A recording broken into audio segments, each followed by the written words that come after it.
ममतामयी माँ ने केवल एक हल्की सी हुंकार से एक विशाल असुर को क्षण भर में नष्ट कर दिया। माँ का वह शांत परंतु शक्तिशाली रूप हमारे हृदय को छू गया।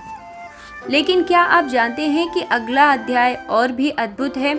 यह वह क्षण है जब माँ अपनी सौम्यता की सारी सीमाएं तोड़कर अपने भक्तों की रक्षा के लिए अपने सबसे भयंकर और सबसे उग्र रूप में प्रकट होती है। एक ऐसा रूप जो प्रेम की रक्षा के लिए क्रोध की अग्नि से जन्मा था। हाँ, हम बात कर रहे हैं माँ काली के प्राकट्य की। तो आइए आज हम दुर्गा सप्तशती के 7वें अध्याय की वो पूरी कहानी सुनते हैं जिसने हमारी माँ दुर्गा को चामुंडा का गौरवपूर्ण नाम दिया। यह कथा हमें सिखाती है कि हमारी हर बुराई का नाश निश्चित है। मेरे साथ बने रहिए।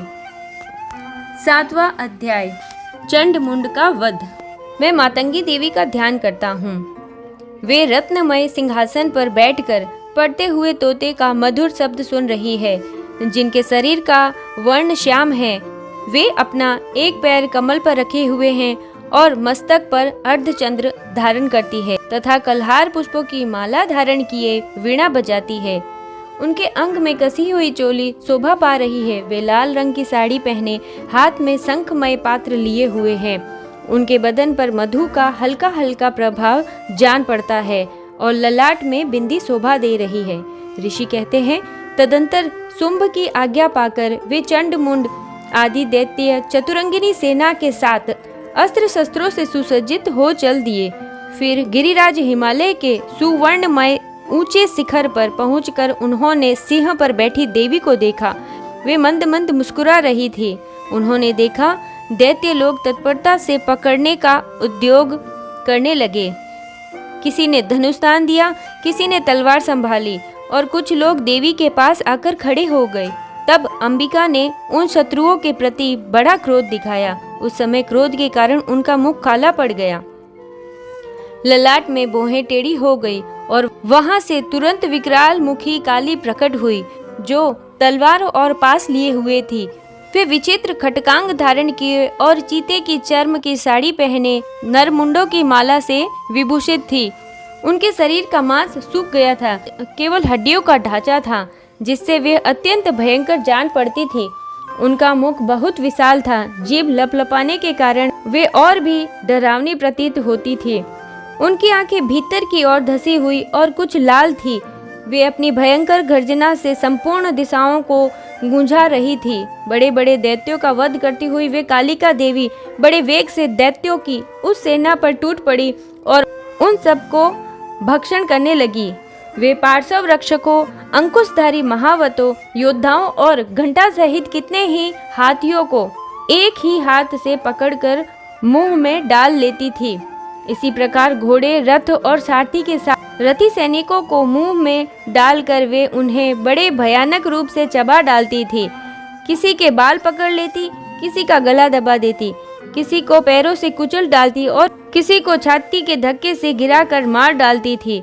वे असुरों के छोड़े हुए बड़े बड़े अस्त्र शस्त्र मुंह से पकड़ लेती और रोष में भरकर उनको दांतों से पीस डालती थी।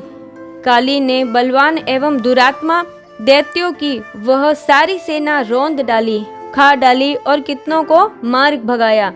कोई तलवार के घाट उतारे गए, कोई खटकांग से पीटे गए और कितने ही असुर दांतों के अग्रभाग से कुचले जाकर मृत्यु को प्राप्त हुए। इस प्रकार देवी ने असुरों की उस सारी सेना को क्षण भर में मार गिराया। यह देख चंड अत्यंत भयानक काली देवी की ओर दौड़ा तथा महादैत्य मुंड ने भी अत्यंत भयंकर बाणों की वर्षा से तथा हजारों बार चलाए हुए चक्रों से उन भयानक नेत्रों वाली देवी को आच्छादित कर दिया। वे अनेकों चक्र देवी के मुख में समाते हुए ऐसे जान पड़ते मानो सूर्य के बहुतेरे मंडल बादलों के उदर में प्रवेश कर रहे हों। तब भयंकर गर्जना करने वाली काली ने अत्यंत रोष में भरकर विकट अट्टहास किया। उस समय उनके विकराल बदन के भीतर कठिनता से देखे जा सकने वाले दांतों की प्रभा से वे अत्यंत उज्जवल दिखाई देती थी। देवी ने बहुत बड़ी तलवार हाथ में लेकर हूं का उच्चारण करके चंड पर धावा किया और उसके केश पकड़कर उसी तलवार से उसका मस्तक काट डाला। चंड को मारा गया देखकर मुंड भी देवी की ओर दौड़ा। तब देवी ने रोष में भरकर उसे भी तलवार से घायल करके धरती पर सुला दिया। महापराक्रमी चंड मुंड को मारा गया देख मरने से बची हुई बाकी सेना भय से व्याकुल हो चारों ओर भाग गई। तदंतर काली ने चंड और मुंड का मस्तक हाथ में ले चंडिका के पास जाकर प्रचंड अट्टहास करते हुए कहा, देवी, मैंने चंड और मुंड नामक इन दो महापशुओं को तुम्हें भेंट किया है। अब युद्ध में तुम शुंभ और निशुंभ का स्वयं ही वध करना। ऋषि कहते हैं, यहाँ लाए हुए उन चंड मुंड नामक महादैत्य देखकर कल्याणमयी चंडी ने काली से मधुर वाणी में कहा, देवी, तुम चंड और मुंड को लेकर मेरे पास आई हो, इसलिए संसार में चामुंडा के नाम से तुम्हारी ख्याति होगी। इस प्रकार मार्कंडेय पुराण में सर्वाणिक मनंतर की कथा के अंतर्गत महादैत्यों में चंड मुंड वध नामक 7वां अध्याय पूरा हुआ। इस पाठ का महत्व। अगर आपको किसी भी तरह का भय सता रहा है या कोई बुरी शक्ति परेशान कर रही है तो इस अध्याय का पाठ एक कवच की तरह काम करता है। यह अध्याय हमें सिखाता है कि सही समय पर सही और कड़ा निर्णय कैसे लेना है बिना किसी डर के। तो आइए इस 7वें अध्याय की दिव्यता को अपने जीवन में उतारे।